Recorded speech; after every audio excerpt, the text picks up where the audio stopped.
আসসালামু আলাইকুম। আমি ডাক্তার চৌধুরী সাজ্জাদ হায়দার, সহযোগী অধ্যাপক কোলোরেক্টাল সার্জারি বিভাগে শহীদ সোহরাওয়ার্দী মেডিকেল কলেজ হাসপাতালে বর্তমানে কর্মরত আছি। আজকে আমরা খুব কমন না হলেও আমাদের দেশে ইদানিং বেশ পরিমাণে পাওয়া যাচ্ছে এমন একটি রোগ নিয়ে কথা বলতে চলেছি। রোগটির নাম হলো আলসারেটিভ কোলাইটিস। প্রথমেই বলি যে আসলে এই রোগীগুলো আমাদের কাছে আলসারেটিভ কোলাইটিস নামে আসে না, কিংবা ওরা বুঝতেও পারে না যে এই রোগটা আসলে আলসারেটিভ কোলাইটিস। তারা বেশিরভাগ সময় আসে দীর্ঘস্থায়ী আমাশয়জনিত সমস্যা নিয়ে। এই সমস্ত রোগীরা ঘন ঘন পাতলা পায়খানা, পায়খানার সাথে আম যাচ্ছে, কখনো কখনো রক্ত যাচ্ছে, খাওয়া দাওয়ায় রুচি একটু কম, শরীরটা খুব ভেঙে যাচ্ছে, এই সমস্ত সমস্যা নিয়েই আমাদের সামনে তারা আসলে প্রেজেন্ট করে। তারা বেশিরভাগ সময়ে এই সমস্তর জন্য আশপাশের ফার্মেসি এবং ওষুধের দোকানে গিয়ে আমাশয় বা পাতলা পায়খানা হচ্ছে বলে লোকাল অনেক ওষুধ খেতে থাকে।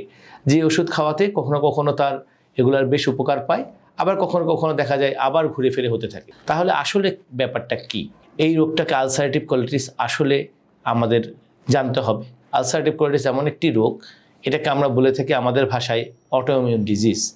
অটোইমিউন ডিজিজ মানে যে সমস্ত ডিজিজগুলোতে আমাদের নিজেদেরই শরীরের ভিতরের যে প্রোটেক্টিভ সিস্টেম আছে, তারা যখন আমাদের নিজেদের কোষগুলোকে ঠিকমতো চিনতে পারে না, মনে করে এরা বাইরের কোষ, এভাবে যখন তারা বাইরের কোষ মনে করে তাদের উপর একটা প্রোটেক্টিভ একটা অ্যাকশন নেয়, সেই অ্যাকশন হিসেবে আমাদের ওই সেলগুলো ড্যামেজ হয়। এই সেলগুলো সেটা হতে পারে ইন্টেস্টাইনের ভিতরে, সেটা হতে পারে হাড়ের ভিতরে, সেটা হতে পারে চোখের ভিতরে, যেখানেই হোক সেখানে তারা ড্যামেজ করলে একটা সেলফ ডিস্ট্রাকশন মুড থাকে। এই সেলফ ডিস্ট্রাকশন মুডের কারণে ওই সেলগুলো ড্যামেজ হয়।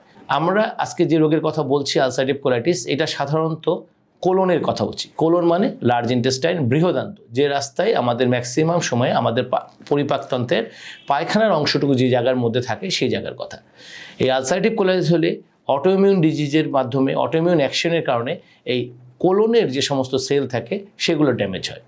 কোলনের সেলগুলো ড্যামেজ হওয়ার কারণে ওখানে একটি ঘা তৈরি হয় বা প্রদাহের তৈরি হয়, যাকে বলে আমরা আলসার, অথবা বলতে পারি ইনফ্লামেশনের পরে আলসার। এই আলসার হলে ওখান থেকে, আলসারের কাছ থেকে ওখানে কিছু কিছু মিউকাস ডিসচার্জ হয়, ওখান থেকে রক্ত পড়তে পারে। ইভেন যদি আলসার অনেক বেশি পরিমাণে হয়, সেটা ওই জায়গায় তার নর্মাল যে কার্যক্রম, পায়খানা ধরে রাখা বা পায়খানার গতি প্রকৃতিকে নিয়ন্ত্রণ করা অথবা পানি অ্যাবজর্পশন করা, এগুলো সব কমে যেতে পারে। ফাংশন কমে গেলে ওই ঠিক আলসারেশন, কোলনের যে কাজগুলো সেগুলো লস হতে পারে। কোলন, এই জন্য আলসারেটিভ কোলাইটিসে আমাদেরকে প্রথমে খুবই দরকার যে এর ডায়াগনোসিস কনফার্ম করা। ডায়াগনোসিস কনফার্ম করার জন্য আমাদের অবশ্যই ডাক্তারের কাছে আসতে হবে, এবং আমরা আসলে রোগগুলোকে আর্লি পর্যায়ে তার লক্ষণগুলোকে বিবেচনা করে আমরা প্রথম যে পরীক্ষাটাকে করতে দেব সেটি হচ্ছে একটি কোলোনোস্কোপি পরীক্ষা। যে পরীক্ষা দিয়ে আমরা প্রায় নিশ্চিতভাবেই বলতে পারবো যে এটি আলসারেটিভ কোলাইটিস কিনা। কোলোনোস্কোপি পরীক্ষা এমন একটি পরীক্ষা যেটা আমরা পায়খানার রাস্তা দিয়ে ক্যামেরা ঢুকিয়ে পায়খানার রাস্তা পুরোটাকে দেখে আসতে পারি, এবং যদি কোনো সন্দেহজনক কোনো আলসার, কোনো ঘা বা কোনো কিছু থাকে, সেখান থেকে আমরা বায়োপসি বা টিস্যু নিয়ে আসতে পারি। তাতে আমাদের সুবিধা হবে যে ডায়াগনোসিসটা কনফার্ম হবে। কাজেই যখনই আলসারেটিভ কোলাইটিসের মতো সমস্যা আমাদের কাছে দেখা দেবে, আমরা প্রাথমিক পর্যায়ে একজন ভালো কোলোরেক্টাল স্পেশালিস্টের কাছে চলে আসব, যাতে আমাদের ডায়াগনোসিসটা খুব প্রাথমিক পর্যায়ে হয় এবং তাতে আমাদের পরবর্তী চিকিৎসা দিতে খুব সুবিধা হয়।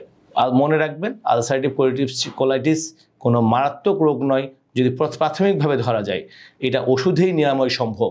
সার্জারি অনেক পরে প্রয়োজন। কাজে কমপ্লিকেশন না হলে সার্জারি কোনো দরকার নেই।